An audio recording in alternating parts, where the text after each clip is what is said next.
Governor El-Rufai as gunmen abduct 5 people in Kaduna State. Buhari moves to cut costs of governance with new travel guidelines for government officials. And Boris Johnson records first major success ahead of Brexit deadline. A warm welcome to News Now. I am Fidelia Aguncha. We begin with a twin attack by gunmen in Kaduna State, northwest Nigeria, which left 1 person killed and 5 others abducted. The attacks happened in 2 separate villages in Beningwari local government area of the state. Now, according to witnesses, the bandits first stormed a filling station in Dokwa village along Funtua Road at about 1 p.m. on Wednesday, where they killed 1 person, injured 2 others, and abducted another 2. 3 other people were kidnapped in the second attack, which led 3 members of a local vigilante group injured. The attack follows the release of Francis Maji, principal of Government Technical College, Maraban Kajuru local government area of Kaduna State. His release comes a week after he was abducted from his residence located inside the college by gunmen who broke into his apartment on Thursday, October 10. President Muhammadu Buhari has expressed sadness over the death of a mother and her child following an oil tanker explosion in Onitsha, Anambra State.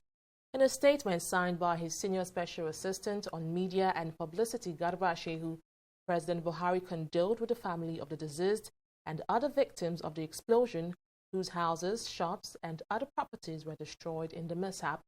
The president, however, called for the urgent precautionary measures to be applied to stem the tide of frequent road tragedies. Meanwhile, the death toll from the explosion has risen to 3. Asides the mother and child who died in the fire, another man at Ochanga Market burned to death after he got trapped while trying to recover money from his burning shop. There are, however, unconfirmed claims that more people might have died in that fire. Meanwhile, the state government has set up a panel to probe the cause of the accident and also compensate traders affected by the fire. The governors of the 9 oil-producing states in the country have met with President Muhammadu Buhari to discuss issues they say are of concern to them. The meeting held on Thursday when the governors visited the president at the presidential villa in Abuja.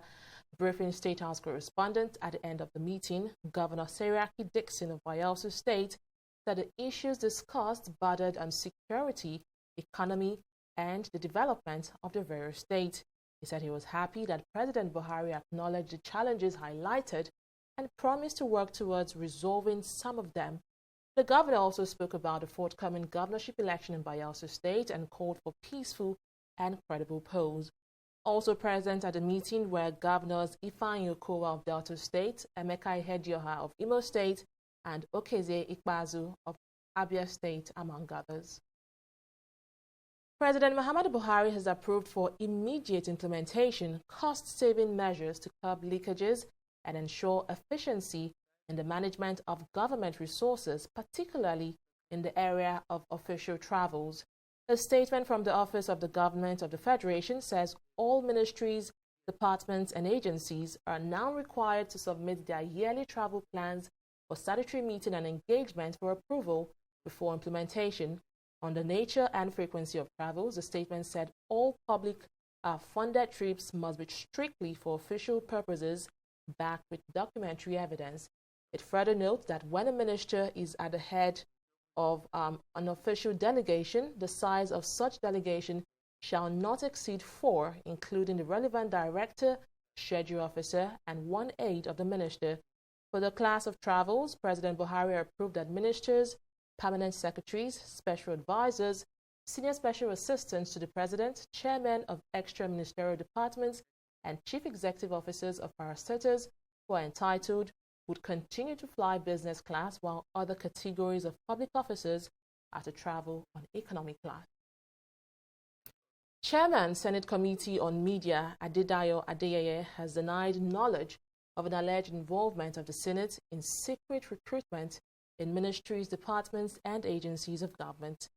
This follows report of alleged allocation of 100 employment slots in the Federal Inland Revenue Service (FRS) to the leadership of the Senate. According to the report, Senate President Ahmed Lawan took 26 slots for members of his constituency, leaving the remaining 74 to 8 other principal officers of the Senate. But reacting to the matter, Adeyeye says he was not aware of the development, adding that the House Committee on Media and Public Affairs will investigate the matter. Honestly, I'm just hearing about this matter, not aware of it. I will need to investigate. I will need to make appropriate contact with that committee, get the gist of the investigation, and also talk with the leadership of the Senate. So as of now, I can't say anything about it. I'm sorry about that. You don't expect me to come here and give any correct thing. So that's it. I don't have anything to say about this story. I need to conduct my own investigation, find out, then I will brief you on it. Government and representatives of the organized labor are set to meet again today to continue negotiations over the full implementation of the new minimum wage and consequential adjustments of salaries. Both parties have been meeting since the start of this week to reach an agreement on the 30,000 naira minimum wage, which was signed since April 2019. It was expected that they would agree on Wednesday, but after 7 hours of intensive deliberation, the meeting ended without a deal. However, both parties agreed to continue the negotiations by 7 p.m. today. One major issue delaying the full implementation of the minimum wage is the consequential salary review for workers from grade level 7 to 17. The premises of popular hospitality center Planet One has been sealed up in the wake of a legal tussle between Wema Bank and Planet One Entertainment. The property was first shut down in April 2017 when Wema Bank took over the building following a loan default on the part of Planet One Entertainment. Planet One then challenged the takeover in court, and that case is before the Court of Appeal. However, another firm, Toddler Investment Limited, which leased out part of the land on which Planet One was built, has now secured a court order to take back its land. It stormed the expansive compound of the former four-star hotel in Lagos on Wednesday with court bailiffs to retake possession of the land, while the police also sealed off Planet One itself over a petition of asset stripping filed by the original owner of the hotel. Abisola Adebayo has more on the story. Planet One was once the go-to spot for relaxation and events in Lagos. But after 3 years of being under lock and key, it's now a shadow of its old self, with weeds and heaps of waste at every corner. In company of court officials, security agents and legal representatives, the management of Toddler Investment Limited arrives to take possession of a part of the building, about 2,000 square meters in size. It's the part it says leased to Planet One, and that lease expired in 2016. We went into agreement with Planet One some years back, and the agreement lapsed in 2016. And now I have come to take possession of my own part of the land, which of course the court has given us the right to take. That's exactly why we are here. Planet One Entertainment Limited leased part of these premises from Toddler Investment Limited. Toddler Investment Limited went to court and got judgment to take over their own side of the property, and that is what they've come to do. With Toddler taking out its piece of land, the police sealed up Planet One itself over a petition of asset stripping leveled against the receiver manager Wema Bank had appointed to take over the running of the place following the loan default and the legal case in court. There is a expert order of the court that handed over the management and preservation of this place in the hand of a receiver manager. Instead of sustaining the operation of this assets, he went as far as allowing the hoodlums or his cohorts to be looting the play assets. A lot of things are no longer there. From the preliminary investigation conducted, we discovered that a whole lot of the assets of the company has been vandalized and or looted. So we wrote a petition in respect to that so that the police can help us investigate and fish out the hoodlums that actually delved into the property of Planet One. It's a long and winding legal case, which is now before the Court of Appeal. Apart from challenging the takeover of the hotel by Wema Bank, Planet One says it wants several questions answered. Among them, did Wema Bank sell off the hotel? If it did, when did it do so? How was the transaction done? Was the owner of the hotel kept in the loop? Who was the hotel sold to? For how much? Why didn't the receiver manager run the hotel to recover the loan rather than sell it? What are the details of the original loan agreement between Wema Bank and Planet One? What was the state of the hotel when the receiver manager took over? The questions are numerous. We actually filed a motion to stop some of the things they did, which was to dispose the assets while the matter was still in court. And they filed a counter affidavit denying that they did not sell the place. But further investigation confirmed, actually, because we had insider information from the bank who unveiled to us some of the evidence, documentary evidence, to show that they've actually sold this place while we are still in court battling on the validation of the appointment of the receiver manager. They've gone ahead to sell. So eventually what happened was they started looting the place, vandalizing the place. If you look by the side, you see a lot of renovation they are doing while the matter is still in court. They've gone as far as renovating the place. Meanwhile, the receiver manager is no longer in possession. So as it is now, who has flouted the order of the court? The court gave an order to the receiver manager to take this place and preserve it. Instead of doing that, the Wema Bank took laws into their hand, went as far as selling. In fact, the property was actually the sale of the assets was actually perfected as far back as May 2018. Meanwhile, judgment was delivered in the matter on the 1st of April 2019, and the appeal was filed on the same day and served on the appropriate parties. So when we got information or hold of the vandalization that's been going on, we had no option than to petition to EFCC. The EFCC is already investigating the aspect of the money laundering, the fraud and other things that is associated with the what they did, while the police has come in to also investigate the aspect of the routing, the vandalization, and other damages, malicious damages on the property. For now, Planet One, which once hosted top-rated international stars like Missy Elliott, The Game, and numerous local A-list artists and big events, continues to rot away, with the attendant job losses in a country that badly needs investment and jobs. Abisola Adebayo, TV360, Lagos. The Federal High Court in Abuja has dismissed a no-case submission filed by former National Publicity Secretary of the People's Democratic Party, Olisa Mitu, to stop his criminal trial for alleged destruction of evidence. Ruling on the matter on Thursday, Justice Ishaq Bello dismissed Mitu's request for lacking in merit, but instead ordered him to open his defense. The Economic and Financial Crimes Commission, EFCC, had in the case accused the ex-PDP spokesperson of destroying his statement, which he made under caution to its operatives. According to the EFCC, Mitu committed the offense while in its custody on January 5, 2016, over allegations of his fraudulent receipt of 400 million naira from the office of the then National Security Advisor, Sambo Dasuki.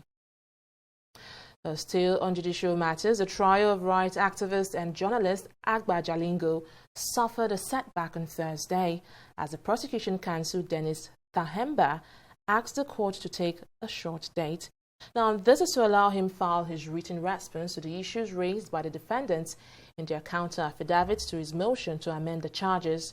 Tahemba, in his opening statement, noted that the process filed by the defendant was served on him less than an hour before the court resumed sitting on the matter. He therefore sought time to file his response. The case was thereafter adjourned to October 22nd and 23rd for commencement of trial at the instance of the prosecution.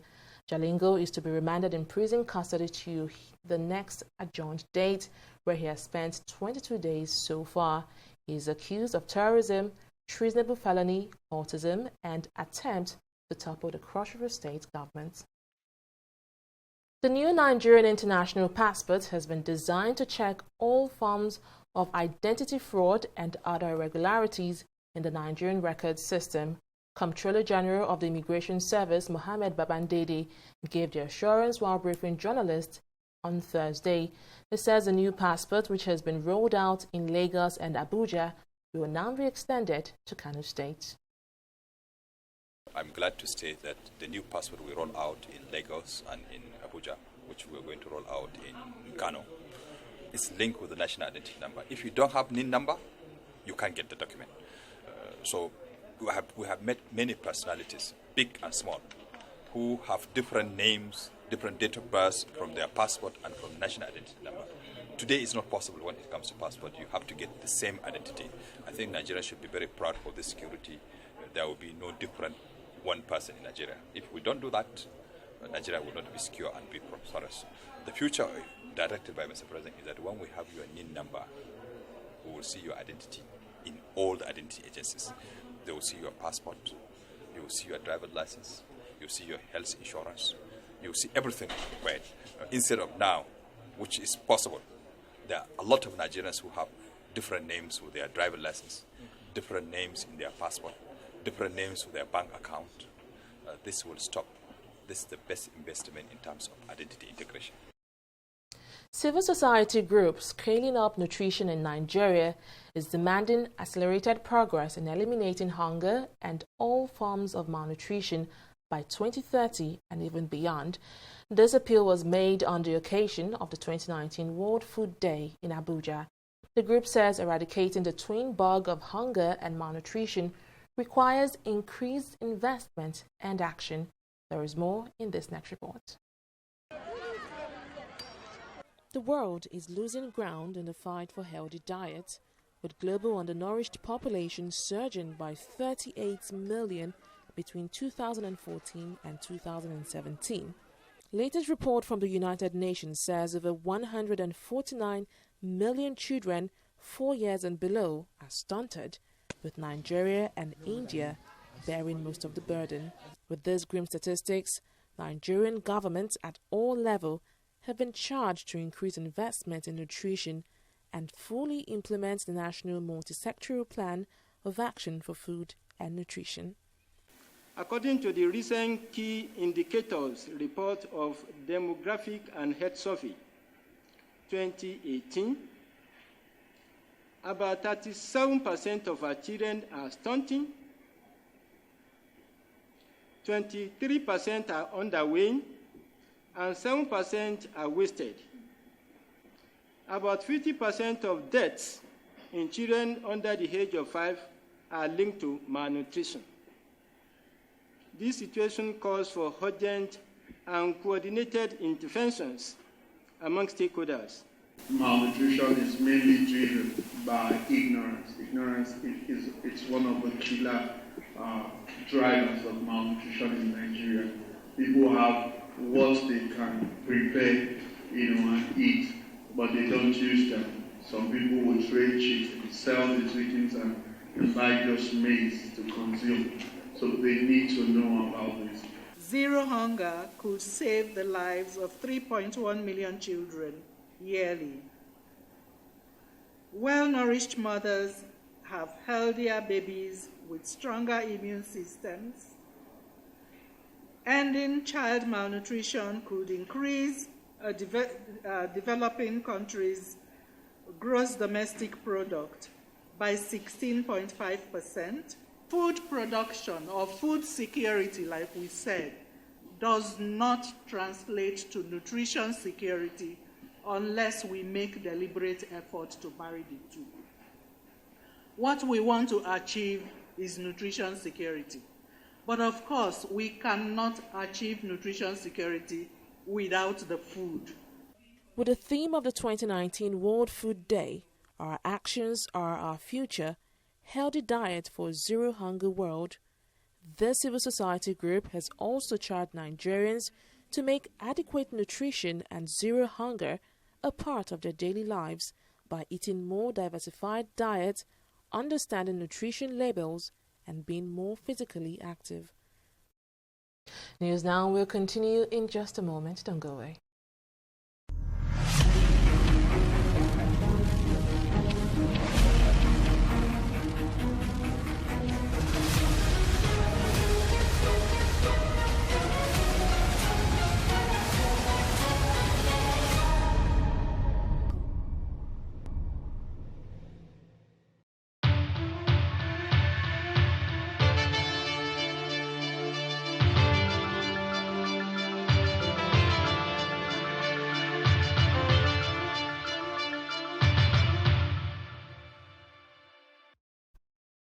Welcome back. We'll now cross over to Oyin Adekunle for news in business. Oyin, the floor is yours.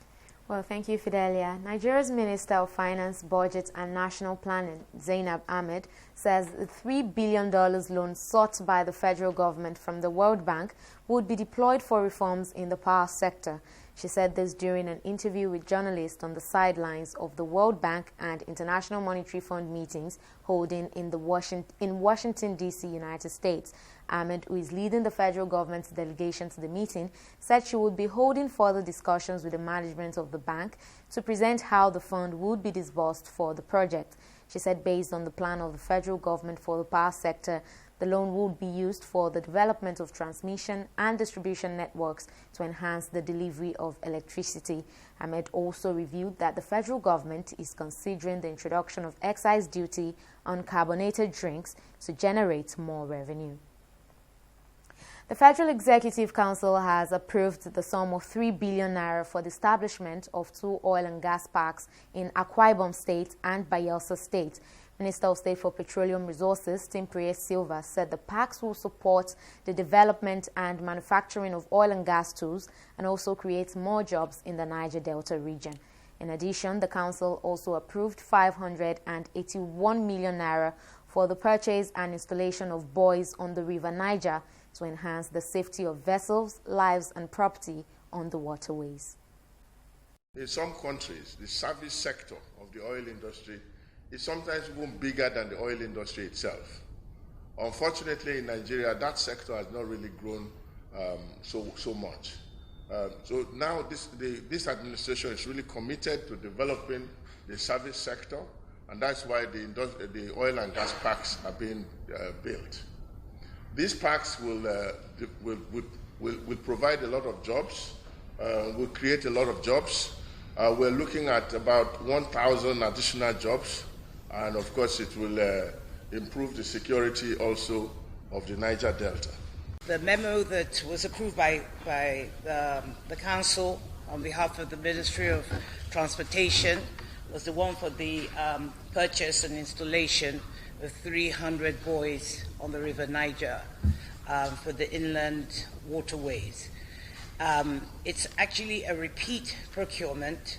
The first was done in 2017, 2018, which was from Baru to Onitsha, and this time we're taking it from Onitsha to Lokoja. It's large, it's much more. This is 300, that was 200. It's obviously for to ensure that our waterways are navigable for all the vessels that are on it, that go through. So it was straightforward, it was important. Council appreciated the importance for safety of vessels and life of property, and it was approved. It's going to be for a 6-month contract that will generate approximately between 100 and 120 new direct jobs and various indirect jobs, because you know that these buoys float, so they have to actually cast and have concrete base that it sits on top of. So that's the aspect that's going to generate the direct employment. The Minister of Aviation, Hadi Sirika, has also been speaking about the aviation security project recently approved by the federal government. Sirika, while speaking to State House correspondents at the end of the Federal Executive Council meeting, said one of the projects is the construction of indoor shooting range for aviation security. You recall some time ago, Mr. President, in conformity with the Act establishing Federal Airport Authority of Nigeria Fund, had approved that aviation security bear arms, light arms, for improved security. Arising from that, they need tools and equipment to play the role that they ought to play to keep us safe and secure. And so a contract was awarded to Mrs. Dantec. It's a Nigerian company in association with another company called Action Target of the U.S. And the total contract sum is $2,413,963,035 naira and 75 kobo. This included all of the taxes, and the completion period, of course, is 2 months. That has been graciously approved by His Excellency Mr. President. This is in line with the suggestions and recommendations by UN Counter-Terrorism Unit and also the International Civil Aviation Organization, ICAO. Meanwhile, President Muhammadu Buhari has approved the sum of 10 billion naira as intervention fund for the rehabilitation of Ikana International Airport in Enugu State. The president made the announcement on his Twitter account on Thursday while assuring that the rehabilitation will be done speedily and to the highest standards. We'll take a break here and return with review of activities on the stock market. Please stay tuned.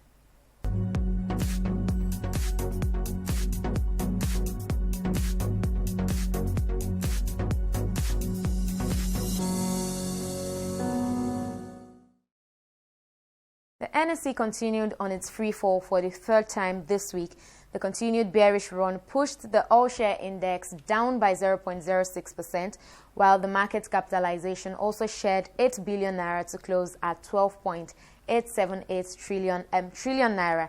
Yes, to a very great extent, these recent losses are linked to the gloomy economic forecast released by the World Bank and International Monetary Fund, cutting Nigeria's growth projection. Of course, investors are not taking the news lightly, and this pessimism is taking its toll on the market. Today, looking at the market summary, over 144 million units of shares were traded for 2.897 billion naira, and that accrued in 2,347 deals. So the top gainers, MTN Nigeria, outperformed today, leading the pack of 11 price gainers with 0.39% rise, and of course Flour Mill with 2.37% rise. WAPIC Insurance PLC and FCMB of the financial services sector also made a good show, gaining 11 kobo and 3 kobo respectively in their share prices. Conversely, to the losers chart, Guarantee Trust Bank is leading the pack. Stocks of some blue chips company, of course, like Dangote as well,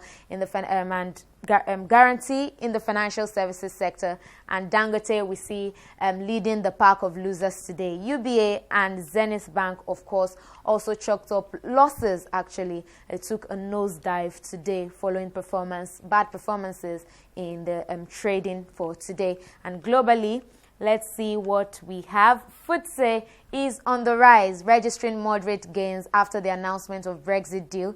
Dow Jones equally soared on Brexit, and tech giant, that's Netflix earnings. Unfortunately, Nikkei slipped from its 10-month high on profit taking, down to 0.09% today. So that's it on business. And Fidelia, it's back to you. Thank you so much, Owen, for that update. A Brexit deal has been agreed between the UK and EU before a meeting of European leaders in Brussels. The deal has been described as a fair outcome by UK Prime Minister Boris Johnson and EU leader Jean-Claude Juncker, who says there is no need to extend the Brexit deadline. The agreement is a boost for Johnson, who still faces a battle to get the deal through Parliament on Saturday. With the DUP opposing it, Johnson has repeatedly insisted that the UK will leave the EU on October 31st with or without a deal. And in sport, American boxer Patrick Day has been confirmed dead after suffering an injury from a fight. Day passed away on Wednesday in Chicago as a result of a traumatic brain injury he suffered during his fight on Saturday, where he was knocked out by Charles Conwell in the 10th round. The 27-year-old had been in a coma for 4 years, and in spite of having emergency brain surgery at Northwestern Memorial Hospital, doctors were unable to save him. Before turning professional, the junior middleweight was a highly decorated amateur who won 2 national titles. He turned pro in 2013 and became a world-rated super welterweight contender, capturing the WBC Continental Americas Championship in 2017 and the IBF Intercontinental Championship in 2019. What a sad one. We pray for the repose of his soul. And with that, we draw the curtains on news now. Many thanks for watching. I am Fidelia Agoncha. Bye for now.